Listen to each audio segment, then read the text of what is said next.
Hi, I'm Tim. Welcome to Watchbox, and thanks for logging on. If you love this watch, email me, tmosso at thewatchbox.com. It's in the description below. Your purchase and pricing email question line for buying this or any watch you see here on our channel, our social media, or our website. Reach out to me directly, tmosso at thewatchbox.com. This is the new hotness. For 2020, FP Journe has heard the pleas of his collectors. They love the line Sport. They did not love the rubber bumpers. I liked the rubber bumpers, but the majority has won out, and thus we have the Linesport Centigraphe Sport Platinum in 44mm. This is also the newer case side with the blue mauve dial that was an absolute smash hit on 2018's Mono Pusher Retropont. This timepiece in platinum is thin in profile, though a large and sporty watch at 44mm. It's only 10.7mm thick, which is quite impressive. 55.1mm if you measure the flare of the bracelet across the wrist, but also note the downturned angle of the end link. So while it's broad at 55 across the wrist, it doesn't really wear that way. And I'm going to show you on my small 16cm circumference wrist that there are no concerns about the fit of this watch. First, the thickness. There isn't any. It's a slim watch. It'll fit underneath the cuff. So if this is going to be your one watch for full-time use, it's absolutely appropriate in a suit and formal attire.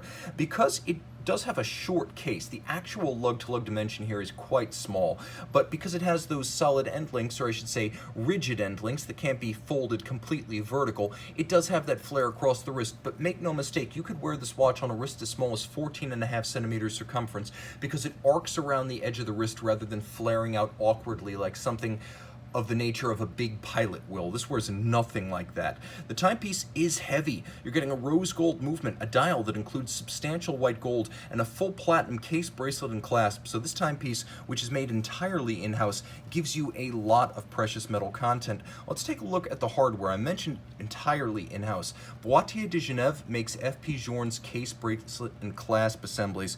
So you have a tremendous amount of in-house content.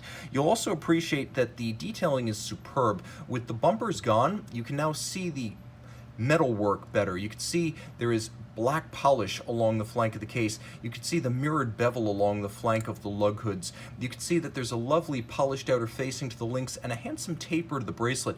There's frosting to the slash-cut individual links, and you can see it looks a little bit like a Breitling professional bracelet.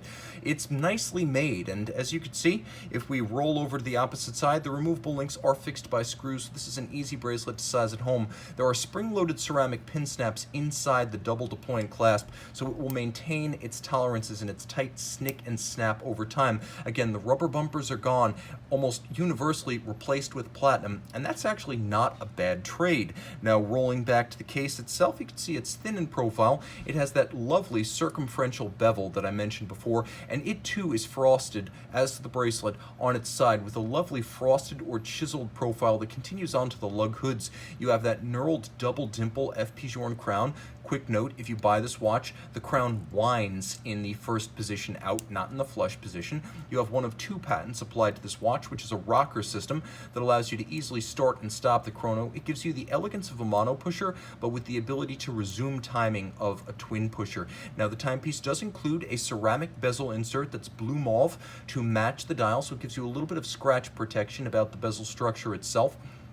And of course, on the dial, you have that blue mauve, basically sort of a dark purple, with applique and satinated, radially arrayed Arabic numerals of 18 karat white gold. The hands at center in that Journe biomorphic form are also 18 karat white gold. And you can see there is a black polished steel dial side bezel for the three registers. You have tachometers for the 1/100th of a second, 20-second, and 10-minute registers. So this is the foudroyante. It has a second escapement under the dial that allows it to keep time to 1/100th of a second, hence centigraphe. Now, as you can see, the watch has a remarkable topsy-turvy appearance in action. It looks almost chaotic, and these three registers, again, 1 second, 20 second, 10 minutes, each have a tachometer, so you can gauge the speed of objects, theoretically, traveling between 36,000 kilometers per hour and 6 kilometers per hour. Now, note there are no units, so I guess you could also make this miles per hour, but I don't think your reaction times will suffice.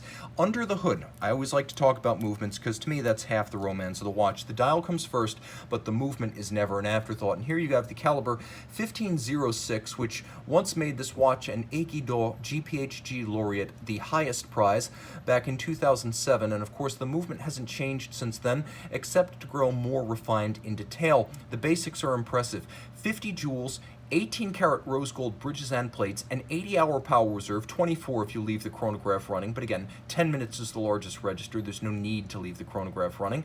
So you have the 80-hour power reserve, the 21,600 vibration per hour beat rate, a balance that is both very large to resist bump and concussion-induced timing deviation, and then free sprung to further secure the adjustment of the movement against shock. Now you can see the barrel is located at center, and that's key because the other patent in this watch is a system that runs the chronograph off the arbor, or basically the axle of the barrel, and it runs the time off the toothed edge of the barrel. So that prevents the watch from losing amplitude when the chronograph is activated. It's a sporty watch. It's 30 meters water resistant, so it's not a hardcore submersible sports watch, but for all other occasions, this is sports casual to the max. Email tmosso@thewatchbox.com for purchase and pricing.